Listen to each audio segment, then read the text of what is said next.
Welcome to Here's How We Get There. It's the daily show filled with conversations about business and mental health in a down-to-earth style with real-world language. Now let's dive in with your co-hosts, Kenneth Shark Kinney and Trey Tucker.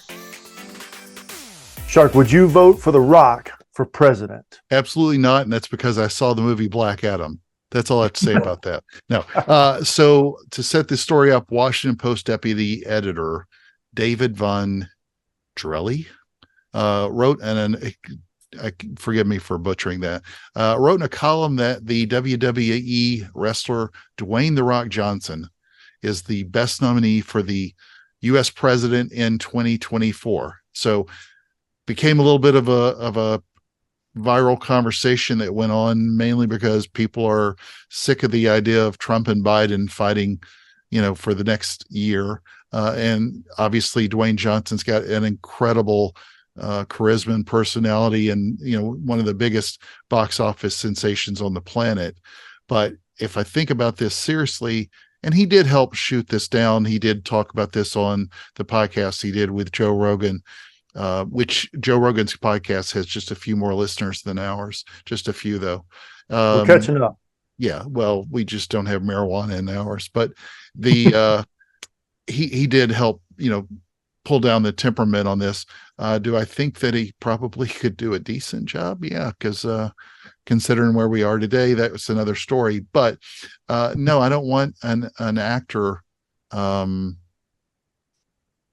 don't want an actor who doesn't have any real strong experience in this. Brilliant businessman. But even Schwarzenegger, before he became governor of California, was a real estate mogul, knew the laws of the land and was politically savvy, and then went in and did a great job. Just being a governor doesn't automatically qualify you to run for president. So somebody who, starred in, Fast and the Furious 47, that doesn't necessarily give you the credentials. Moana, that's not a good one for his record. I don't know how China is going to perceive him after seeing that movie, but I don't know. I wouldn't vote for him, but he'd sure be a likable figure. But I think it's the same thing as why we don't consider people like Oprah or other people who are incredibly smart and incredibly charismatic, care about the country, but no, they don't have the chops that we need. A good policy wonk in the White House needs to be. It doesn't just need to be somebody with a huge following. What do you think? Yeah, I'm with you. Unless he's going to be a total figurehead, which I think obviously he could do a good job of being the face of different policies or movements.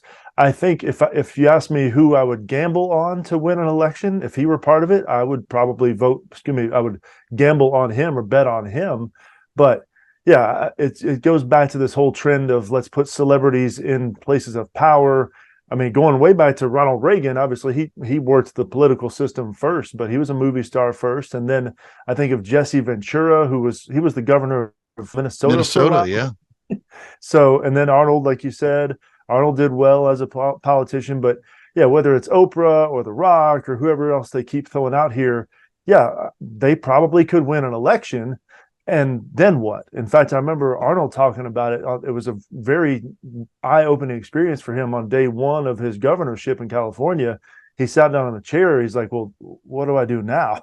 So you can ride this wave of political excitement and all of attention you get and using your charisma to win the election, but actually governing is a totally different ballgame. So no, I would not vote for him. I would like for people that are in politics to maybe be as kind as he seems to be and as level-headed and maybe down to earth as he seems to be. So yeah, I would like for him to do some sort of people training with them, but yeah, not voting. Well, Zelensky, just look at Zelensky in Ukraine. I mean, this guy was a big time movie star in Ukraine, but the press that they're dealing with in Ukraine is not what they would do. They would tear down and make, I don't care if it was The Rock or if it was Oprah, they would tear them down to nothing. And one channel on one side would make it a living hell for them. And I don't want to think of it. I want Rock just to be a great movie actor and a great businessman and a great personality that I love to watch and entertains me all the time. And I don't want to know what his political views are on everything. So vote early, vote often. Thank you for joining Shark and Trey on the Here's How We Get There show. Make sure to rate, review, and subscribe to the show and visit here'showwegetthere.com. That's here'showwegetthere.com.